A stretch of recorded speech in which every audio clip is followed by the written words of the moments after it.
बनारस का जिक्र हो और बनारसी साड़ी या बनारसी सिल्क का जिक्र ना हो, ऐसा होना असंभव है। बनारस और बनारसी सिल्क एक दूसरे की पहचान है और एक दूसरे के बिना अधूरे हैं। बनारस एशिया का सबसे पुराना शहर है। ये बाबा विश्वनाथ और पान के साथ साथ वहाँ तैयार की जाने वाली वर्ल्ड फेमस साड़ीज को लेकर भी जाना जाता है। छोटी से लेकर बड़ी कंपनीज तक अब अपना बिजनेस बनारसी साड़ी के माध्यम से शुरू करने की कोशिश में लगी हैं। वहीं एक रिपोर्ट के मुताबिक साड़ी बिजनेस के आंकड़े बताते हैं कि इंडिया में इस बिजनेस का मार्केट 38,000 करोड़ रुपए से भी ज्यादा है, जो हर साल 5 से 6% की दर से बढ़ रहा है और इसमें से उत्तर भारत का हिस्सा 15,000 करोड़ रुपए के करीब है।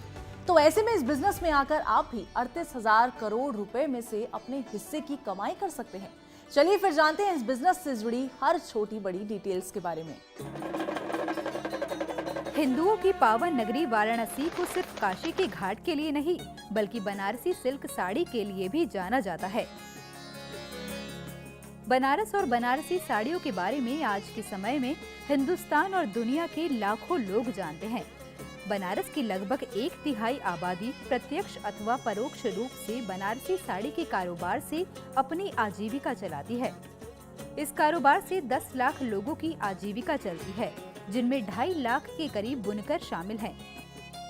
बनारसी साड़ी का काम उत्तर प्रदेश के 6 जिलों वाराणसी, मिर्जापुर, चंदौली, जौनपुर, आजमगढ़ और संत रविदास नगर में बसा हुआ है। पिछले कुछ वर्षों में वाराणसी स्थित कुछ ऐसे ब्रांड्स तेजी से आगे आए हैं, जो बनारसी साड़ी और इस कला को जिंदा करने की कोशिशों में लगे हुए हैं।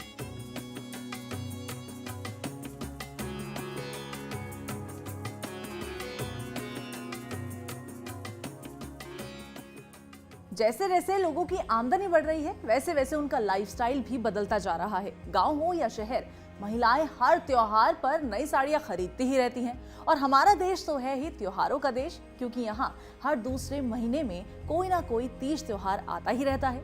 तो ऐसे में साड़ी मैन्युफैक्चरिंग बिजनेस एक मुनाफेदार बिजनेस है। चलिए अब समझने की कोशिश करते हैं कि बनारसी साड़ी को आखिर तैयार करने में क्या प्रोसेस फॉलो होता है।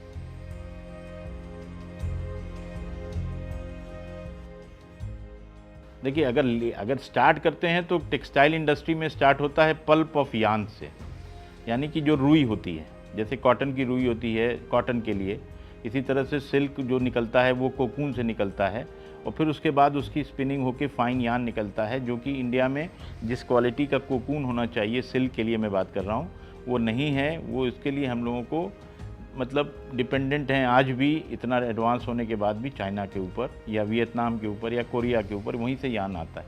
तो हमारा प्रोसेस अगर आप बोलेंगे तो यान से शुरू होता है। यान हम नहीं बनाते, यान हम लोग या तो चाइना से इंपोर्ट करते हैं या तो फिर जो कॉटन या विस्कोस या दूसरे और यार्न हैं, यहाँ बनाने वाली अलग अलग मिल हैं, जैसे लिनन जयश्री बनाती है, कॉटन बिरलास ग्रुप बनाते हैं। वहाँ के बाद से जो हमारा प्रोसेस स्टार्ट होता है ये पूरे इंडस्ट्री का। उसके बाद यान की ज़रूरत है तो डिगमिंग होती है, जो कि गर्म पानी में इसको उबाला जाता है और फिर उसके बाद अगर उसको डाइंग करना है तो यान डाइंग करते हैं। अगर उसको वीव करना है तो हम डायरेक्ट उसको डिगमिंग के बाद वीव कर सकते हैं। वीविंग के बाद का प्रोसेस है कि अगर हमको उसमें अगर यान डाई है तो यान डाई में दोनों ताना बाना जो होता है जो किसी भी कपड़े का या साड़ी का जो मेन है वो ताना और बाना होता है। ताना और बाना अगर डाइड है, अगर कोई माल बिकता है डाइड, तो ताना बाना दोनों डाइड होते हैं और वो माल ताना बाना लूम पर जाता है डाइड किया हुआ, और फिर उसके बाद जब वीविंग होती है और वो निकलता है तो फ्रेश प्रोडक्ट होता है और फिनिशिंग होने के बाद वो रेडी फॉर यूज़ हो सकता है। हमारे प्रोसेस में ताना बाना जब डाई नहीं करना पड़ता, हमारा ग्रे होता है और फिर वो वीविंग में जाता है। वीविंग के बाद अगर आया तो उसकी एक प्रोसेस है, पैडिंग बोलते हैं, वो होने के बाद इसको फिर से प्रिंटिंग में आता है। प्रिंटिंग के बाद ये फिर स्टीमिंग होती है, जिससे कि कलर का फिक्सेशन होता है। फिर कलर फिक्सेशन के बाद इसकी वॉशिंग होती है, जिसमें कि जो सुपरफिशियल कलर्स हैं वो निकल जाते हैं पानी में और जो फिक्सेशन जो कलर कपड़ा एब्जॉर्ब करता है वो रहता है कपड़े में। और उसके बाद इसकी फिनिशिंग होती है। फिनिशिंग के बाद ये परफेक्शन चेकिंग, मतलब मैं ये बात इसमें नहीं कर रहा हूँ कि चेकिंग बीच में हर स्टेप में चेकिंग ज़रूर आती है, QC आता है हर बार। तो उसके बाद जब ये फिनिशिंग हो जाती है तो फिर पैकिंग एंड डिस्पैच होता है। और बड़ी बात तो ये है कि इस बिजनेस के लिए आपको किसी बड़ी डिग्री की भी जरूरत नहीं पड़ती। ये बिजनेस कोई भी व्यक्ति बहुत आसानी से शुरू कर सकता है। हाँ, बस वो एक कुशल कारीगर होना चाहिए। ऐसे में अगर आप साड़ी का बिजनेस करने का सोच रहे हैं तो चलिए आपको बताते हैं इस बिजनेस में इस्तेमाल होने वाले रॉ मटेरियल्स एंड मशीनरीज के बारे में। साड़ी मैन्युफैक्चरिंग बिजनेस के लिए आपको जिन रॉ मटेरियल्स की जरूरत पड़ेगी वो कुछ इस तरह हैं: yarn, dye colour, rubber bands, spools, warp beam, heddles and reeds, jacquards cards. वहीं अगर मशीनों की बात करें तो इस बिजनेस के लिए आपको power looms, digital printing machine, weaving looms, sewing machine, semi automatic hand looms, spindle, warping machine, washing tank, hand tools and equipment and miscellaneous assets चाहिए होंगे।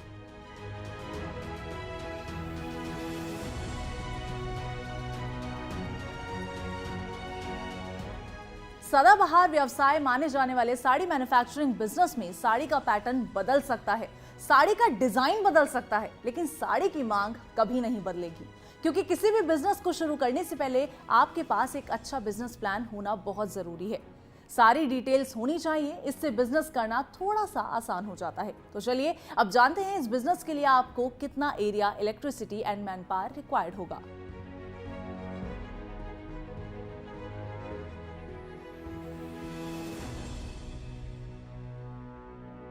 स्मॉल स्केल पर साड़ी मैन्युफैक्चरिंग बिजनेस में अगर आपकी पर मंथ की production capacity 10,000 square metre per month रहती है तो उसके लिए आपको 15,000 स्क्वायर फीट एरिया की जरूरत पड़ेगी। साड़ी के बिजनेस शुरू करने के लिए ऐसी जगह का चुनाव करें जो रिहायशी इलाका हो, जहां लोगों का आना जाना लगा रहे, जिससे लोगों को आपके बिजनेस की जानकारी होगी।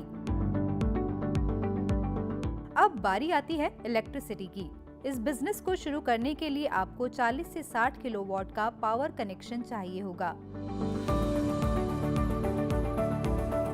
और अगर मैन पावर की बात करें तो इसके लिए आपको करीब 42 से 46 लोग चाहिए होंगे, जिसमें 10 से 11 स्किल्ड, 15 से 16 अनस्किल्ड, 4 से 5 सुपरवाइजर, 10 से 11 हेल्पर्स, 2 अकाउंटेंट और 1-2 टेक्नीशियन रहेंगे। किसी भी बिजनेस को स्टार्ट करने से पहले उसमें लगने वाली इन्वेस्टमेंट के बारे में भी जान लेना चाहिए। साड़ी मैन्युफैक्चरिंग बिजनेस के लिए आपको करीब 4 से 5 करोड़ की इन्वेस्टमेंट करनी होगी। वहीं अगर प्रॉफिट की अगर हम बात करें तो इस बिजनेस में आपको 25% का प्रॉफिट मार्जिन मिल जाता है और इस बिजनेस में 10% का वेस्ट निकलता है। इस बिजनेस को स्मूथली ऑपरेट करने के लिए लाइसेंसेस एंड रजिस्ट्रेशन में आपको Udyam, GST, NOC from fire safety and pollution control board, factory licence required होंगे।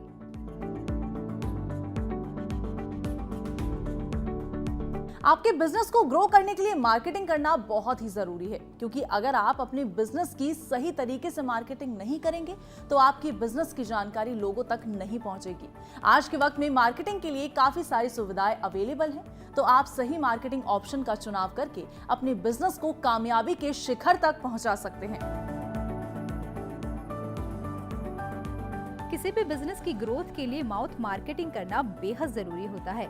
अगर आप साड़ी की शॉप खोलते हैं तो आप अपनी शॉप में आकर्षक डिस्काउंट रखें, ताकि महिलाएं आकर्षित होकर आपकी साड़ी की दुकान में रेगुलरली आएं। जहां पर आप साड़ी का बिजनेस कर रहे हैं वहां के लोकेशन में बैनर्स और पोस्टर्स जरूर लगवाएं, जिससे लोगों को आपके बिजनेस के बारे में पता चल सके। सोशल नेटवर्किंग साइट्स पर पोस्ट करके अपने साड़ी के बिजनेस की जानकारी लोगों तक पहुंचाएं। साथ ही अलग अलग फेस्टिवल्स पर छोटे छोटे ऑफर्स जरूर लॉन्च करें, ताकि कस्टमर्स आकर्षित हो।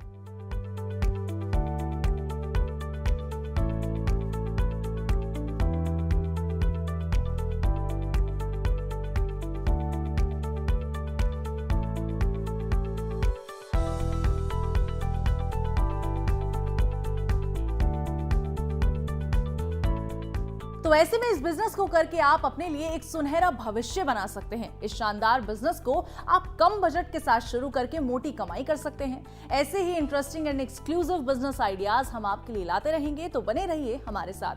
ऐसे ही इंडस्ट्रियल वीडियोस के लिए अभी डाउनलोड करिए IID की mobile application entrepreneur India live, जहां आपको अपने बिजनेस से जुड़ी कई अहम जानकारियां मिलेंगी। एक्सपर्ट एडवाइस के लिए स्क्रीन पर दिए गए हमारे कॉन्टैक्ट नंबर और ईमेल ID के जरिए आप हमसे संपर्क कर सकते हैं। अधिक जानकारी के लिए हमारी वेबसाइट www.iid.org.in पर भी विजिट कर सकते हैं।